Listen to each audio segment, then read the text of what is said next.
So in this video, we're gonna go over how to install the dash cam, and not only how to install it, but how to do it cleanly so all the wires are hidden and the camera does its job. Not only how to install the camera in the front, but in this version, I also have a camera in the rear. So let's go get into it. Let's go. I like this touch that the kids did. This is the camera brand I got. I believe it was around $40. I got it off AliExpress. I've been using it for about a week now, no problems, and it works perfectly fine. Here's all the features it has, and this is the part number. Okay, to get access to the wire, this entire bracket that holds the AC knobs and the fan and temp knobs, you can just pull it towards yourself. It's not attached by any screws or bolts.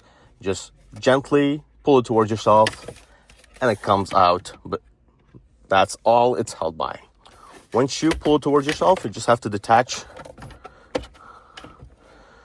this connection and you're good to go. After you detach that connection, there's two bolts that hold this compartment to the car. You can use a Phillips driver or a number 10. Take these out. I just used a screwdriver, tried it towards myself a bit, disconnected the charging port wire, and it's very simple. As you can see, it just has a hot and a ground wire. We're going to strip that and then attach it to my wire that feeds the camera.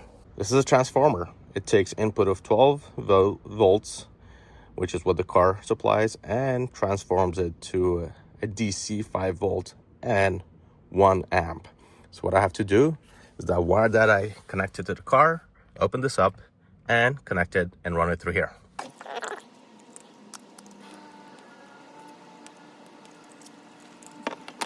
This is where we need to run this through. Right here. Let's simplify this. All right, the center, this part right here is going to be your positive line, and the sides are going to be your negative line. So I'm going to connect, by connect I mean finagle and hot wire a red wire to the positive line. Just going to wrap it around it. Give it a nice and tight spin. I know this is not the best way to do things, but it's gonna work for now. And then to ensure a good connection, I'm going to close this around the negative connection.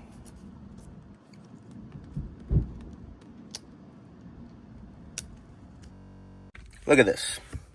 It's like nothing ever happened. All right, let's see if this whole thing works now. All right, rear view camera. I just didn't even need screws. I pushed this down a little bit, slid the metal attachment in there, and voila, it's in. I'm going to rub the wire right inside the ceiling cover through here, and we'll be good to go. It's actually surprisingly easy to get this in here. No prying tool, nothing required. Just kind of push it in and it just gets in there. The ceiling cover. Now we're getting behind this pillar. The one thing that I have to be cognitive of is I don't want this wire to hang over the current airbag. So when I push it in there, I'm gonna try to pull it up so it sits on top of the airbag. So the way to ensure that the wire doesn't lag and prevent the airbag from operating manually is once you bring it over here, slide it on top here, and then pull. Once you pull, that slag that's over here is gonna get picked up and get over here. No tools, nothing is required. I push it up a little bit so it gets inside the ceiling cover, and I'm almost at the destination. I'm done. I just need to manage the slack, and I'm gonna put all the slack in here, and we're done here. All right, cleaned up the slack. I got my rear view. Now I'm just gonna adjust the camera to make sure I got good view of the back, and we're all done here. We got clean views of the outside and super clean views on the inside. I think that's job well done. he did it again, did it again.